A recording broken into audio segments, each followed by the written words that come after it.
Came down with a hack squat of 450 pounds. And when I came down with it and went to push up, I felt something in my hip, like I heard it. And it was the most excruciating pain I'd ever felt in my life. Most people see the stage, they see the muscle, they see the trophies and the title IFBB Pro. But I've learned that the most interesting part of someone's story is usually everything that happened before that. I was in a life-threatening car accident. It was a head-on collision. Last year we had a tornado at our other gym. It took out 1,000 square feet of my 5,000 square foot gym. Our world was upside down. Like, what are we gonna do? I am living things that I prayed for years ago. Thank God for the bad times.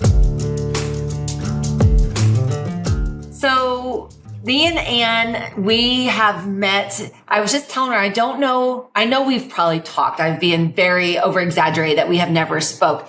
But I was going to the gym and I was just starting my figure career and I fangirled her the entire time she was training at West County. I forgotten the name of it until we just talked about it.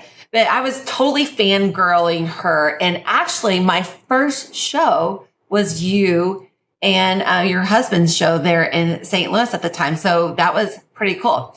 But most people see the stage, they see the muscle, they see the trophies and the title IFBB Pro. But I've learned that the most interesting part of someone's story is usually everything that happened before that. So before we talk about bodybuilding, I want to ask you, who is Ann before all of this? Ann was a person. Yeah. Let's see. Welcome, Ann Titone. I should probably say your name on there. I always forget to say everyone's name. How far back do I go with this? You take me as far back as you want. Oh gosh. Okay. So a lot of people don't know I was actually born in Bermuda. My dad was in the military, so I was born in Bermuda. We left when I was really, really young, so I can't say I got to enjoy the beach.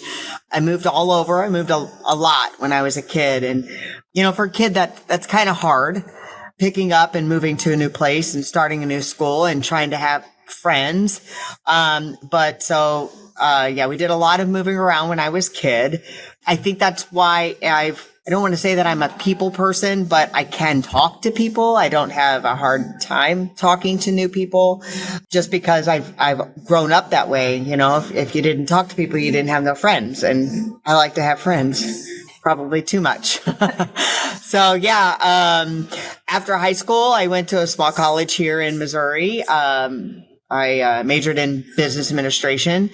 Shortly after that, I guess I was married when I was 21 and I was divorced probably 21 and a half. But so that was a very short-lived marriage. But that was actually when I moved away from home. I feel like I led a pretty sheltered life. I'm the only girl and I'm the oldest.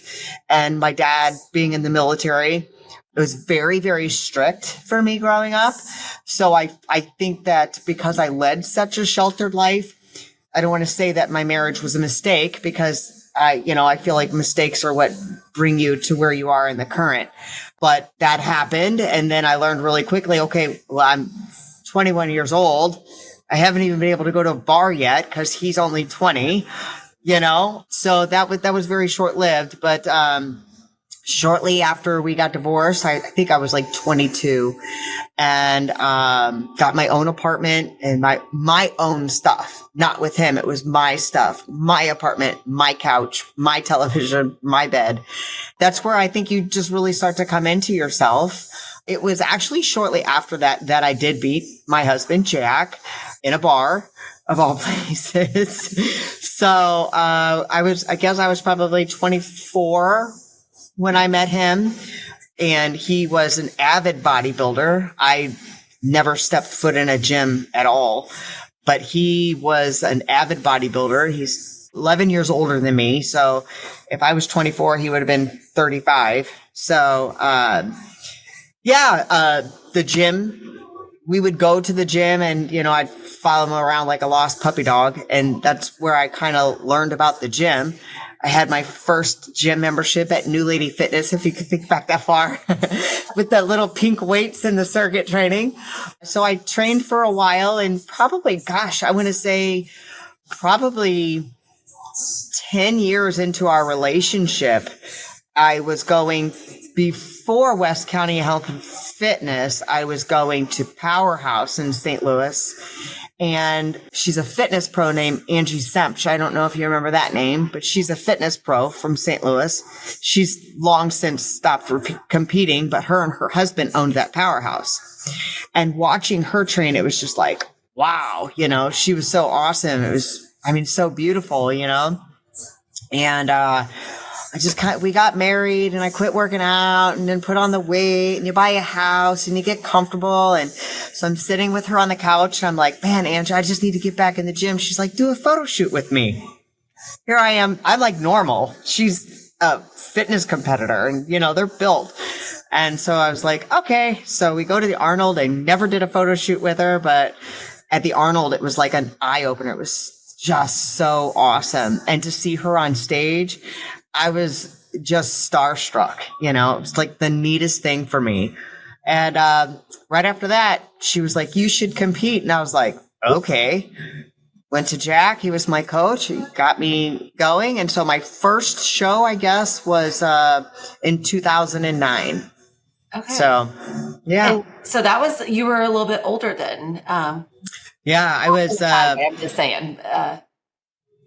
For the start. Yeah, I would have been 30. I was 32 when I started. Yeah. So that's still young.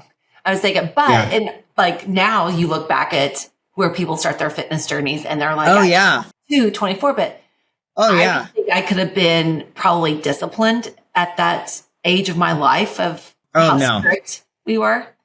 I think that's me either. So I give kudos to the ones that can stick to a 16, 20 week diet in. 100%. Yeah. I think one of my biggest, or not my biggest, but one of my memories of you and Jack at West County was you doing leg extensions. And I did not know your story at that time because obviously we just started email. I don't know. We had dial-up internet, so there wasn't a lot of music. I only got to read what was in the fitness magazines, magazines and that kind of stuff. But you were like in like pain. He was pushing you, and I was like, oh my gosh, like he's being such a hard ass on her, And then you went over to the squat, and then I saw this huge scar on your leg, and I was like, oh, there's a story. And so when did that scar happen? I want to touch on that, what you said about Jack, though. So Jack was my coach, from start to finish. I worked with a few other trainers in between there, but he was always my guy, and I handed to him that he was always able to separate that marriage coach relationship. And I can sit back now and say that he saw so much potential in me that I never would have even dreamed of being able to do. And so for you to say, I looked at him and I was like, God, he's such a jerk. Why is he pushing her so hard? Take it easy. So many people would say, he would yell at me across the gym and remind me how many weeks I had to a show if I was talking to somebody.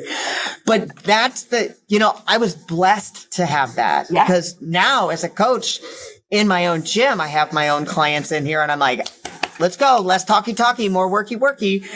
So I was blessed to have that. But, so you're not the first person that had seen that. And I didn't think he was being hard. Like, let me clear just that, because what he was asking, you gave it to him. You know what I mean? And so I do feel like we quit at that point of life. And you need someone like 100%. That on the other side of you that holds you accountable and knows your potential. And he wasn't asking anything from you that you couldn't give. 100%.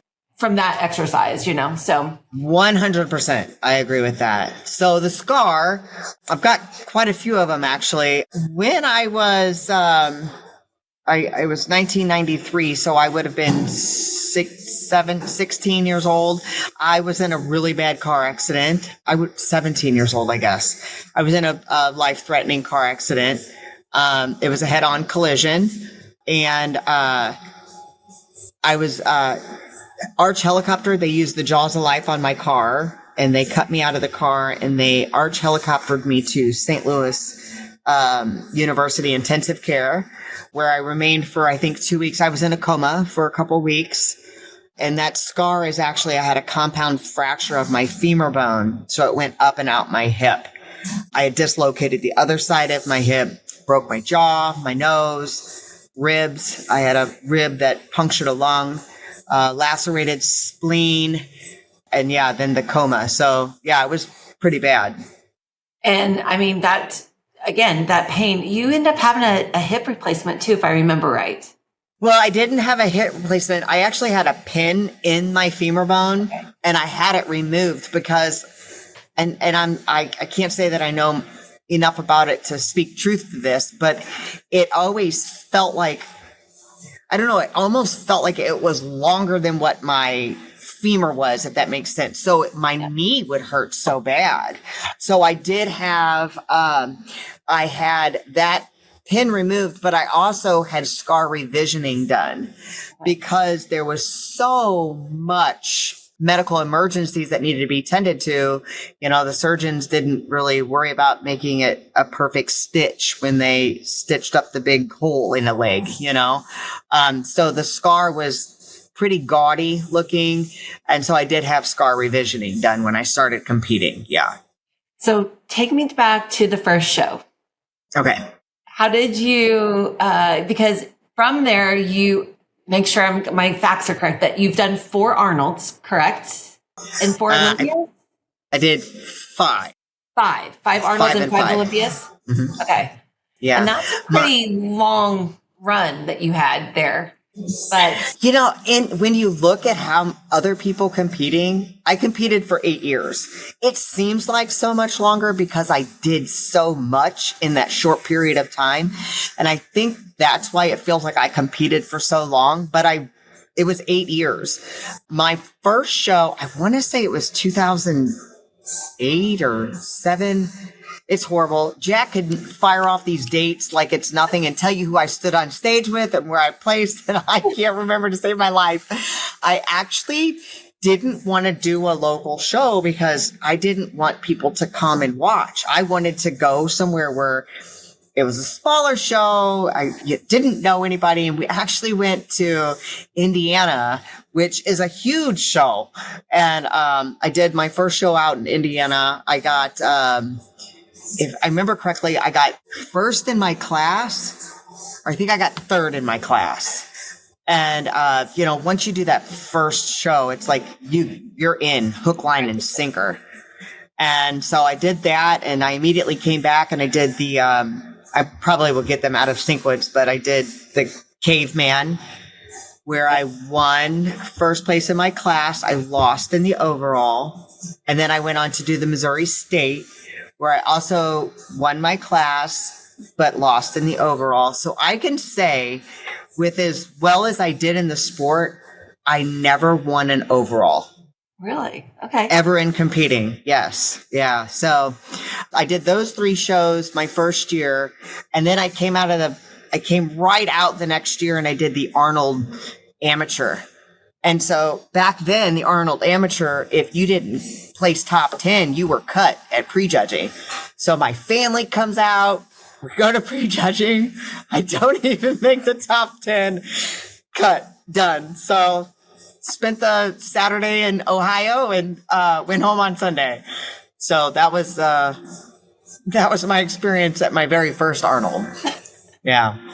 I know. I was at the Arnold where you were competing. I can't remember what place you got, but I think it was like 6th or 7th there. But that's back where Nicole and Ava and all those guys were battling it out. And Nicole was just boom, boom, boom every year. That was super cool to watch, a local female from the gym that you train. And there she is on stage, so it was just for when did you get your pro card? On which show? I got my pro card at Team Universe. I want to say, if memory serves me correctly, again, it's all hazy to me all the time. I think I started in 2007. I got my pro card in 2009 at Team U.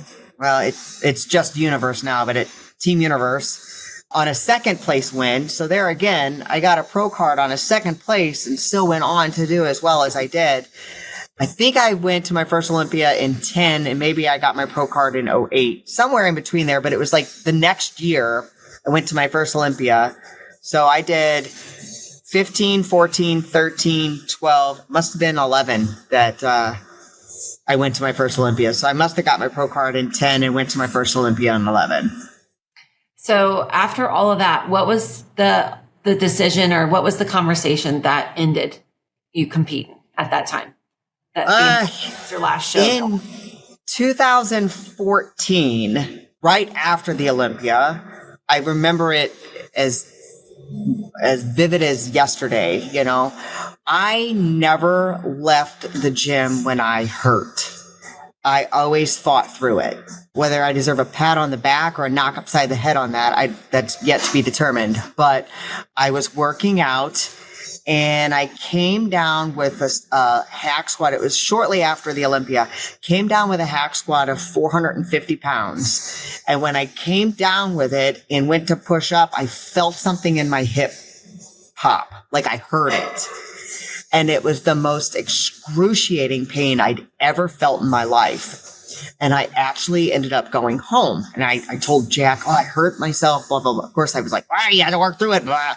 But I just went right back into training. And I thought, I probably just strained a muscle. And I was horrible at stretching and anything. But at that moment, I was like, I need to start stretching. My IT band's probably tight. I started doing Graston. I started doing deep tissue. I started making sure that I woke up and my morning meditation included stretching. But little by little, it just got worse and worse and worse.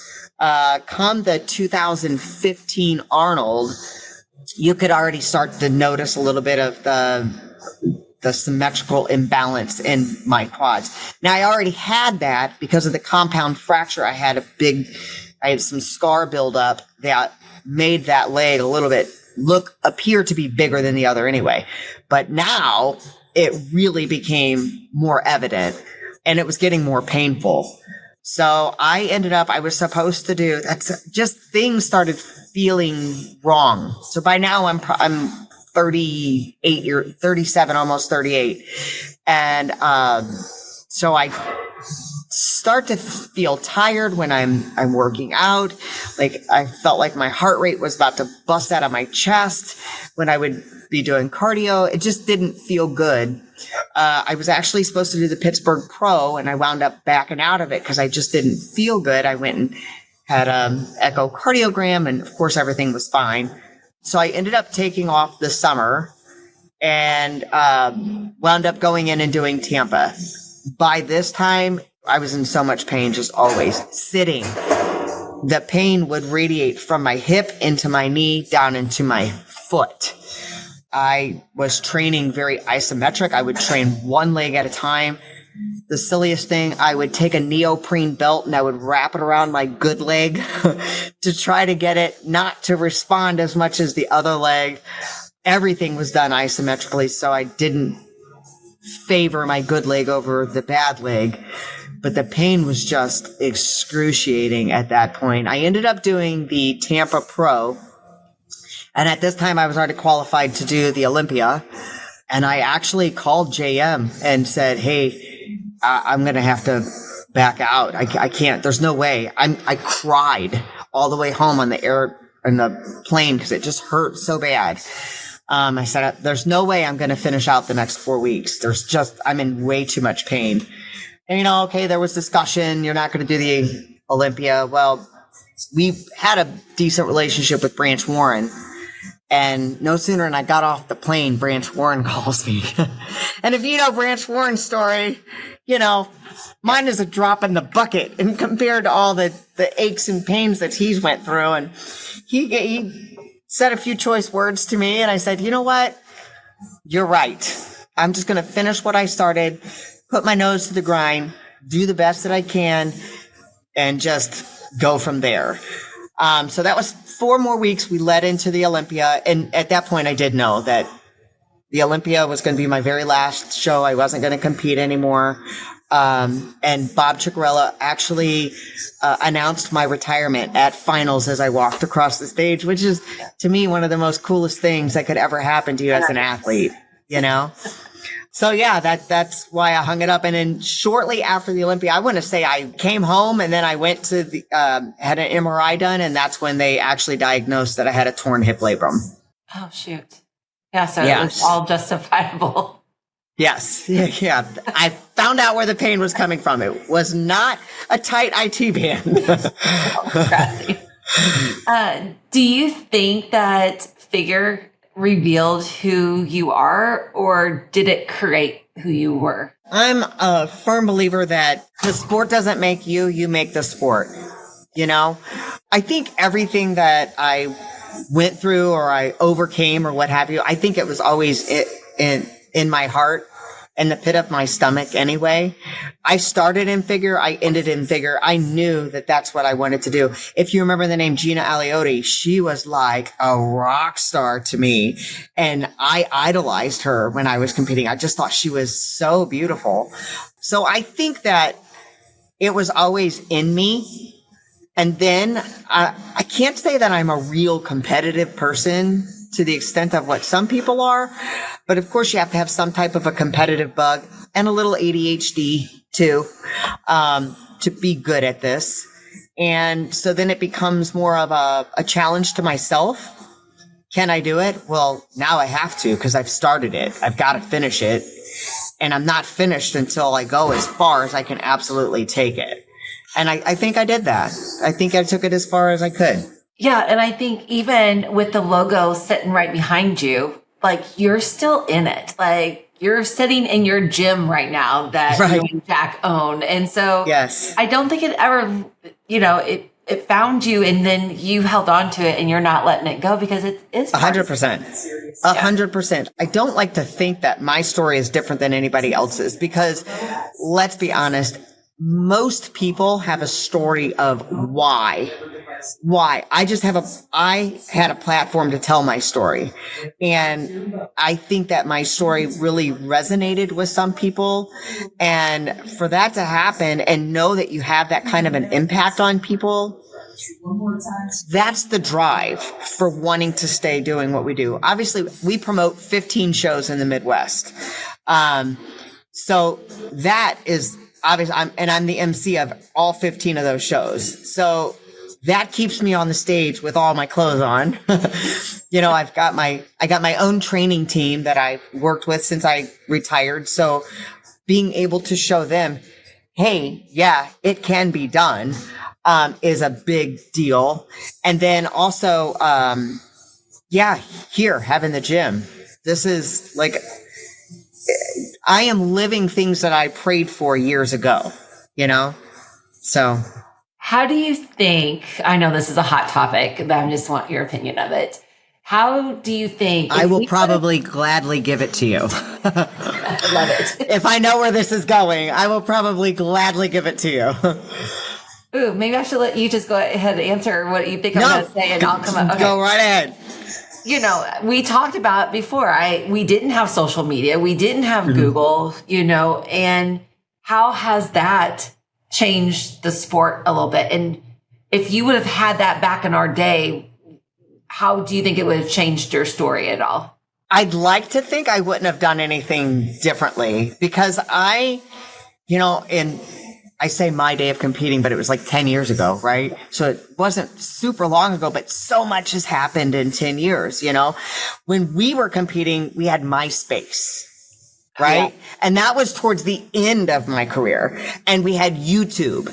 And not everybody was like, YouTube wasn't what it is now. I think I had like my channel. And if you go and you look on YouTube, you can find, some hit stuff that we did, Jack and I did at Powerhouse Gym, actually. So and we had the magazines. And so, I don't think, but even back then, my thing that I preach now, and I thought then too, is you keep them guessing until you walk out on the stage. You know, you don't post progress pics and tell people what you're doing and tell people what your secrets are. And, oh, I'm doing X, Y, and Z. And this is how I'm going to look when I come to stage. And because now they know what you're coming. So, hey, this is somebody that they're looking at. I have to do what she's doing and be better than what she's doing so I can beat her.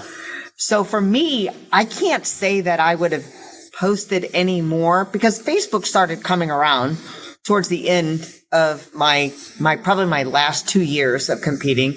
And there's some stuff on there. My husband did most of the posting of me, rightfully so. But I don't know. I didn't really in your face want people to see what I was doing and what I was bringing. So I don't know that it would have changed anything for me. Yeah. I mean, that's like a great answer because talk about name drop from the past, but Friedrich was my coach at the time. And so he believed in the same thing. You know, there was both in, you know, shorty shorts and stuff. And he's like, no, you stay covered in baggy sweats. That's it. And yep. So it was, and if you'll remember back to the West County fitness days, like I wore, I'll tell you this too. This is, well, it's out there already anyway. So what difference does it make? I left Powerhouse because, I would wear, tank tops. And I never wore booty shorts ever. First of all, I hated my legs and they were like a weakness to me and I never got past that, right? No matter how good I got, my legs were always, in my eyes, my weak point and I didn't want people to see them. So I always wore pants, always. And, but I would wear tank tops, not crop tops or belly shirts, but tank tops. And I got requested not to wear tank tops when I was around competing because it was intimidating to people. And I'm like, I'm intimidating to people? Well, what about people that shouldn't be wearing those kind of shorts but feel comfortable enough to do that? How is that not intimidating to me, you know? And so that's why we actually left Powerhouse and started going to West County Health and Fitness. But even there, I would wear a tank top, but I always stayed covered up. And to what you said, when I went to check-ins for all shows, I might dress to the nine because Jack always said to me, first impressions are lasting impressions. So if you come looking like you just rolled out of bed and, you know, that's what they're going to see you as. But if you come with your hair done and your makeup on and not, you dress nice, but you don't come wearing crop tops and booty shorts, you know, keep them guessing. So, yeah, I believe that Tony was that way. 100%. 100%. So do you think, you know, the social media, now that you promote 15 shows too, they're completely different? Or do you guys, I haven't been to one of your shows because I don't get to Missouri or, you know, that way that often. But do you run your shows still old school or have you changed your ways to Gen Zers? Well, Jack was a Marine, so he's very uniform anyway. But even in the last few years, I could tell you at like the chairman's meeting with the IFBB and the NPC, they have become to where, hey, you know, it's not just willy-nilly. Every promoter does whatever they want to do. They want athletes to know what to expect when they come to a show. So it's pretty much ran the exact same, you know. Now what they do for the first is they'll have a group come out and you'll do quarter turns as a first look. And then you go to the line or you go off the stage, you come back through, you do your individual poses, you go to the diagonal and then you do call outs. So that's pretty much how we've always ran our shows. It wasn't anything that we needed to change because we already did that anyway. But I think it's gotten more uniformly across the board that it's that way. Yeah. I agree. I think that they've tightened up a little bit of their stuff from what I've just seen with our shows around here too. You know, like it's became a little bit different. So what's something that you did that absolutely made no sense to other people, but it felt completely right to you? Oh, gosh. Because people think we're crazy. And I know that they thought you were crazier than I was because you were on the next level than me. But well, I know what I listen, got, so I'm sure. I look at the neoprene belt thing on my around wrapping it, thinking that was going to do something. I think that's pretty I don't know, Well, the waist trainer was a big thing. I actually started doing the waist trainer before it turned into this big, massive thing. I don't have a very wide clavicle. So for me to put on size, I had to put on size to make myself that X frame, right? Well, there's only so much size that you can put on in so much time. I had a very strong back. I had a very wide back. So that was helpful to me. And I didn't have very big legs. Well, to create that X factor, you've got to have good clavicle or good built shoulders, a wide back, a small waist, and flaring quads. Well, I didn't have those. So I had to think outside the box. How do I get a small waist? I'm not kidding you. I Googled how to get a small waist.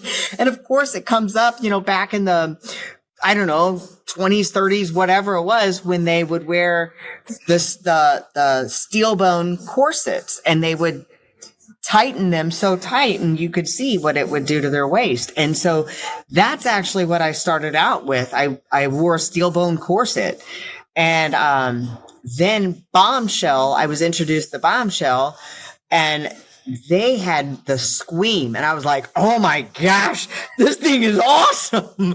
I've been torturing myself for 2 years. Like it was horrible.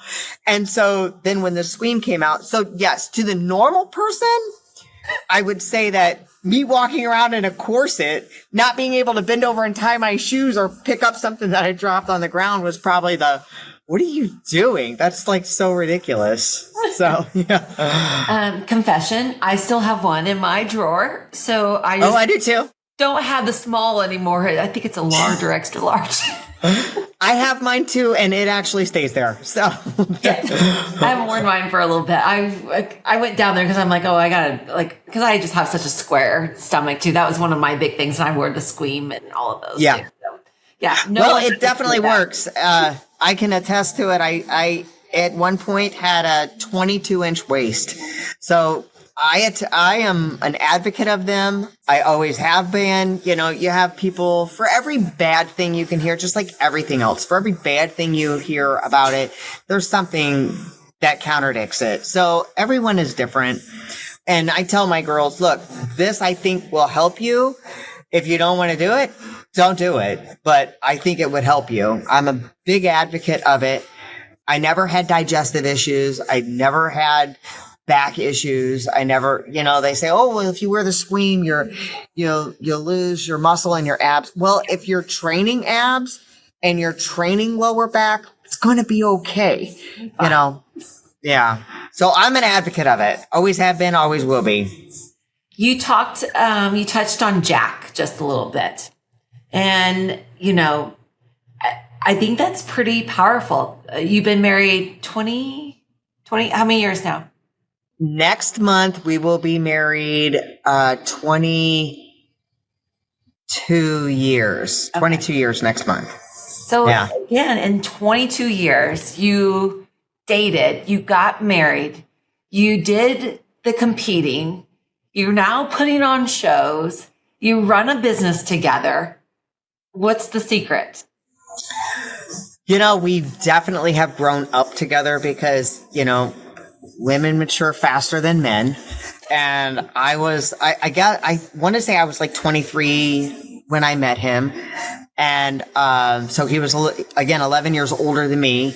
And that's the bar stage, right? At least it was for me. And we grew up in the bar, shutting down. You remember, what is that? The Oz.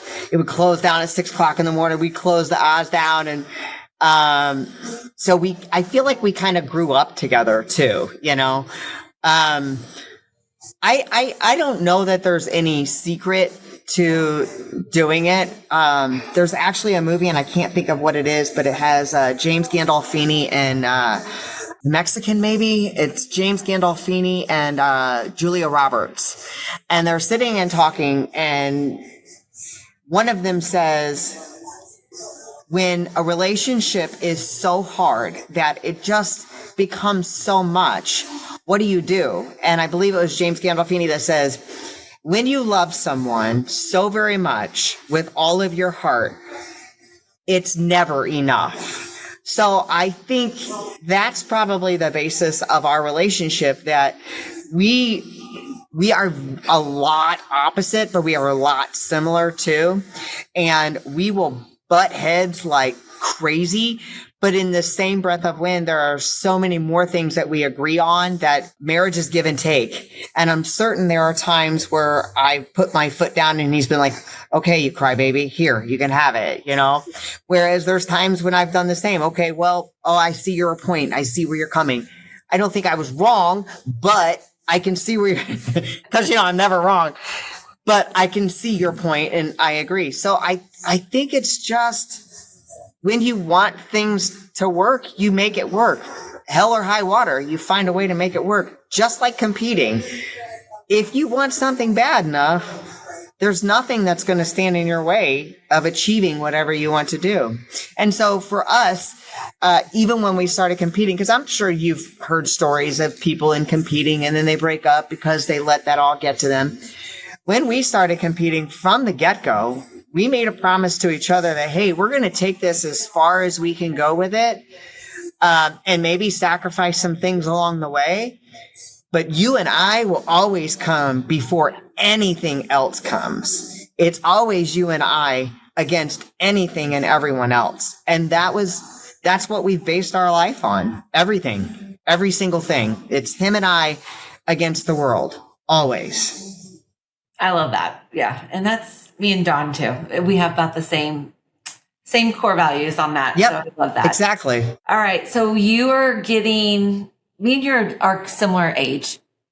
Yes. I know I'm evaluating next chapter, going through all the things, success, what that looks like. Now I'm back to joy. And so what does the next chapter for Ann look like? I just take it day by day. My husband is the planner. I am not. I'm the whimsical one, like living in my bubble, just blowing through the wind. He's the one that is thinking about next week and the next month. And I'm not saying that that's the right way to live. Perhaps I rely on him too much, that he's always going to be there. And maybe it'll be a shell shocker the day that he's not there. And that's okay, because like anything else, you just deal with it as it comes. So I don't really think too much about it. I will say that recently, I got away from working out, and I can give you every excuse on why, but you let the world get in the way. You let business get in the way. You let everything get in the way, and you go on the back burner. And then let's be real, I really don't want to do it. I don't want to work out. It's not fun for me. I don't enjoy it. I don't get the endorphins that everybody else get. I hate it. But I need to do it, especially with all of my past injuries. I've been in way too many car accidents to ever let all of my muscle be gone. So I've really taken it upon myself to say, listen, okay, 3 days a week, a shoulder and chest and tricep day, a quad, glute, and hamstring and calves day, a back and bicep day. 20 minutes, 30 minutes tops, something that I'm doing. And that is a priority. 3 days a week. Anybody can do that. And as long as I'm doing that, I feel like I can keep my body moving and hold on to the little bit of muscle that I do still have left. So now that is the conversation I have exactly every day, almost word from word that just came out of your mouth. I'm like, I hate it. But 3 days. I'm on the 3 days. That's it. And, with our shows, we travel so much. And then we generally will leave either a Thursday night, not too often on a Thursday night, but a Friday morning. We'll drive wherever we're going. We do the check-in. Saturday is the show. We get up early on Sunday. We come home, and then I'm back in here on Monday. So I've worked it out. I've promised myself, and that's it. I have to be true to myself. I've promised myself every Tuesday, Wednesday, and Thursday Those are my days to work out. So I come into the gym. Our gym is staffed typically 9 a.m. to 6 p.m. Monday through Friday and a couple nights out of the week. But I come in here at 8 o'clock. The door stays locked. I put in my headphones, say my hellos to everyone. Of course, there are some things that I'm not perfect that I can just go right to working out. I do have to like check the machine and check the few things. But then I make it a point like, okay, 30 minutes. This is me. And it's move, move, move, move, move, move, move. So, you know, I try to get 18 sets in a 30 minutes and keep that heart rate up. And so there I'm incorporating somewhat of cardio too. That's what I'm doing. That's my focus for the next chapter. To continue that, because that's something for me, and I have to stay healthy too. So no, I 100% agree with you. And so maybe we'll hold each other accountable the 3 days. Yes. 30 minutes. Okay. All right. Final words. Kind of whatever you want to say. Have we touched on everything, or is there something I forgot or you want to say?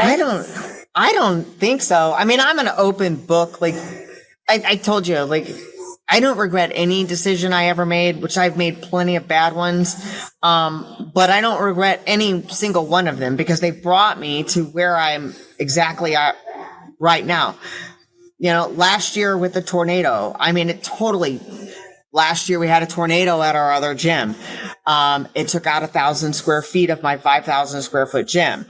Our world was upside down. Like, what are we going to do? You know, there's no coming back from this. And my landlord, bless his soul, he just was not cooperative at all and let my gym be without 1,000 square feet. And I love my members wholeheartedly. They hung in with me for as long as they possibly could, but you got to work out. So we actually closed the gym down and we moved into another location. And again, that tornado, as uplifted as our life was, I mean, this place is amazing. I mean, in the first 4 months, I signed 150 new members. This place has been great. Taking it back to COVID, when everything shut down, including our bodybuilding shows. Oh, yeah. My God, that was like, what are we going to do? I mean, yeah, we had savings, but, you know, for us, promoting shows, you know, the Midwest is the biggest show, and that is what sets the stage for the rest of the years and all the other shows. Yeah. So when the Midwest had to be canceled, well, how are we going to do these other shows? We made it work. I'm telling you, my husband is, I hope he doesn't see this because it's going to make his head float away, but he is a businessman. He thinks outside the box. He opens doors that are closed, and he always finds a way to make it happen. And so we did. It wound up being a blessing in disguise. So I think what would be my advice to people? Thank God for the bad times, because those bad times, with strong faith and perseverance, they can turn into great things, you know? They can turn into really great things. I couldn't agree with you more. Well, just so you know, you always have a cheerleader rooting for you. Even though I appreciate it regularly, but I'm always in the desk over there, like rooting for you and Jack all the time. So, well, back at you, man. I think it's so cool what you guys have done. How I remember you. I remember you and Don. You know, like you starting here, and then just how. Like, it takes, excuse me, but a lot of balls just to get up and like leave and like start this big thing. And you guys have just done awesome things. So God bless you too, man. That's awesome. Good for you guys. I appreciate that. Thank you. That means absolutely a lot that you've, like, you know, watched. 100%. So love that.